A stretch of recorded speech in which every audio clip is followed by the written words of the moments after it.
In this video, I'll be explaining how we complete our property development projects so you have an awareness of the work that's involved and where the profit of a development actually comes from.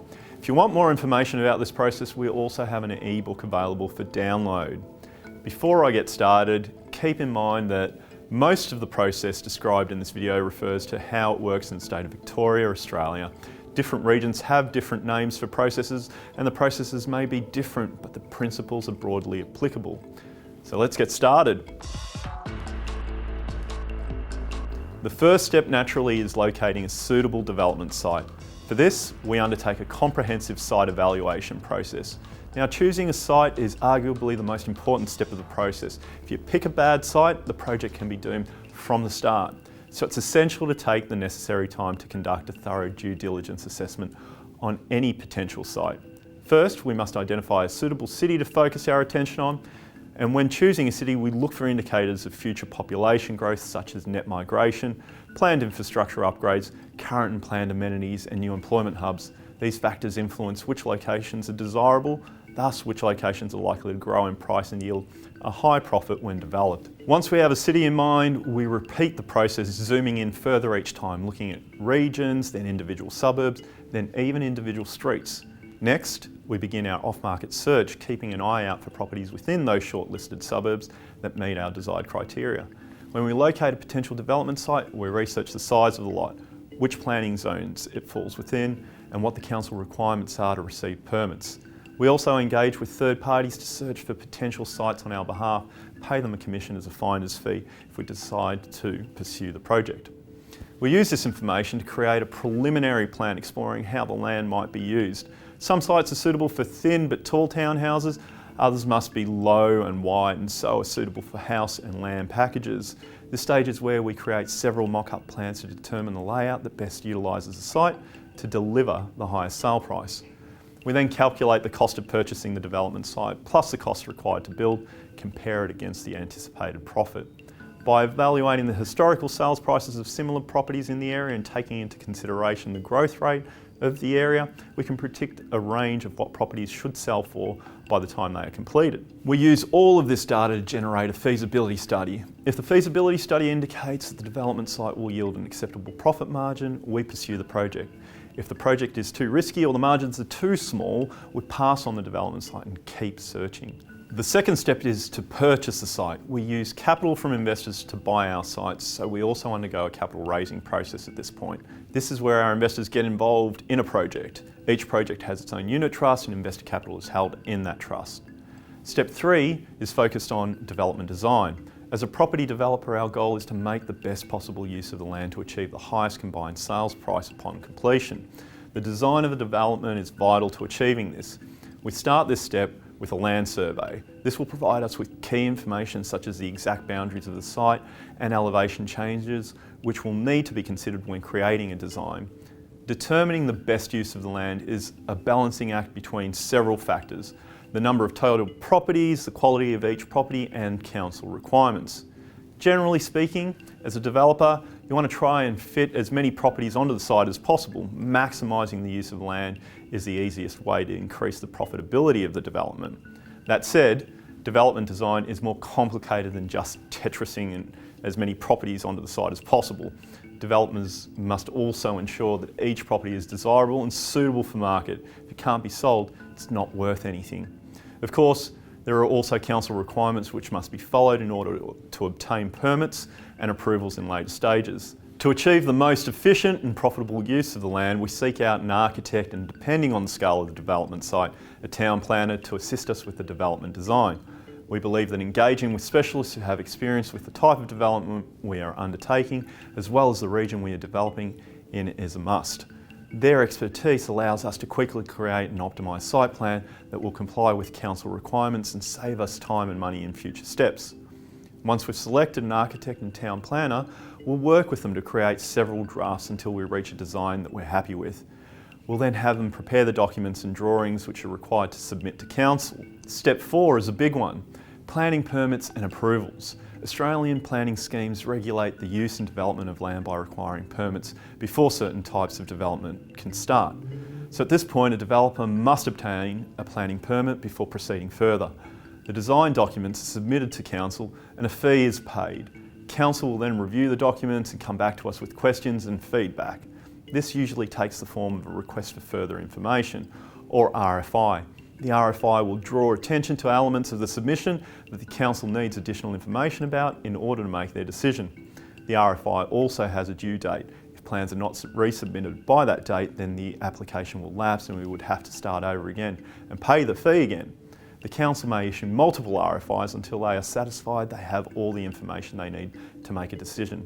So it's worthwhile to be thorough up front in order to minimise delays throughout this process, as each RFI can add 2 to 3 months to the duration of this process. Depending on the nature of the submission, the Council may decide that an advertising period is required before they approve the submission. In this context, advertising refers to notifying neighbours and locals about the development by placing signs on the site. If any appropriate complaints are raised, the building plan may be rejected until those objections are addressed. The period of advertising varies per state, but it usually is around 2 weeks. Once any concerns from neighbours are addressed, we can make a final submission and receive the Council's decision. At this point, the Council can either accept the application and grant planning permits, or they can reject it. If the submission is accepted, we can move on to the next step. If the submission is rejected, we can appeal the Council's decision by taking the case to a civil tribunal. With planning permits in hand, we then move on to even more permits. Step 5 is obtaining the building permits. This process has different names in different locations, but the general concept is the same. Obtaining a building permit requires us to demonstrate how the properties will be constructed and what materials will be used to ensure that they comply with all of the relevant building codes, regulations and legislation. Construction work cannot begin until building permits have been obtained, and the documents created during this stage are required to obtain cost estimates from builders in later stages. In Victoria, building permits are obtained by a building surveyor who is chosen by the developer. A building surveyor is a qualified professional who has the authority to assess building plans and ensure that they comply with the requirements of the jurisdiction that the property site lies within. Building surveyors are also responsible for undertaking site inspections during the construction process and issuing occupancy permits upon the completion of construction.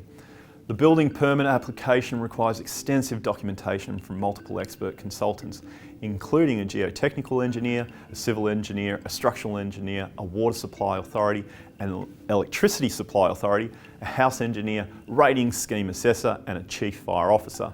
The submitted documents are required to provide details on a huge variety of factors. The full list of requirements from the Victorian Building Authority is 7 pages long. Step 6 is the tender process to choose a builder. We approach a minimum of 5 builders to submit quotes for our project. Often this involves some lag time while we wait for builders to get back to us, so we typically start work on the next step while we wait. Step 7 is our off-the-plan sales process. Now, not every development can be sold off the plan, but if it's possible to do so, you want to start selling as soon as you can. To do this, we use both our internal sales team and commonly also engage third-party realtors to assist. We also have a conveyancer prepare the contracts of sale. In our process, this stage of selling continues until all the properties are sold or construction is complete. Step 8 is the continuation of Step 6. Once we've received tenders back from potential builders, we select one. We make our choice based on the price, quality, timeframe, and the builder's credentials. Once a builder is confirmed, we can begin negotiating with them to value engineer the final price of the build. Once a consensus is reached, a fixed price building contract is prepared and signed. Step 9 is the acquisition of the construction finance. Construction loans are usually the ideal solution, but capital raising from investors is another solution we use for some projects. When securing a construction loan, the main thing we keep in mind are the interest rates charged, the loan term, the loan to value ratio, and pre-sales requirements. There is no universal best loan, it all depends on the situation. Once suitable funding is in place, construction can begin, which is Step 10. This step alone has so many milestones and complexities that it could be a video series on its own, but to keep it simple, our nominated builder will commence work on site and build the dwellings according to the approved plans. Depending on the scope of the development, this can take anywhere from 9 months to multiple years. We work closely with the builder to ensure timeframes are adhered to and that our investors are kept well abreast of progress along the way. Step 11 brings us back to sales. As construction nears completion, any properties that haven't sold off the plan will need to be marketed and sold now. Whilst off the plan can be hit and miss, The advantage of being able to show off the finished product to potential buyers really helps sell through the remaining product. Step 12 is titles. The transfer of titles is a requirement for property settlement, so any tasks related to titles must occur at this point. The type of property development that has been undertaken will affect the type of title or titles that are used to register property ownership. In the case of a single property, all that's required is a property title transfer to transfer the freehold title to the purchaser. In the case of a property development that involves subdivision, the single freehold title will need to be converted into a new strata title for each of the subdivided lots. The plan of subdivision, along with the current title, is provided to a lawyer or conveyancer who organises all of the required documentation. This documentation is then provided to Land Victoria to verify, and once verified, the plans are registered and the new titles are issued. With titles in hand, step 13 can occur, which is settlement. Since properties are almost always sold individually, this step generally occurs separately for each property as soon as possible rather than collectively. Step 14 is the transfer of monies from the sale of the properties into the unit trust for the project. Step 15 is arguably the most exciting stage for our investors, and that is transferring of monies out of the unit trust back to the investors. And that brings the project to a close. New properties built, happy purchasers, happy investors, and some extra profit left over for us too. There's plenty of variables that are confronted when undertaking a property development, so partnering with experienced professionals is key. If you'd like to learn more about getting involved in the opportunities we have available, gaining exposure to property development, and fast-tracking your results, make sure to watch the next video.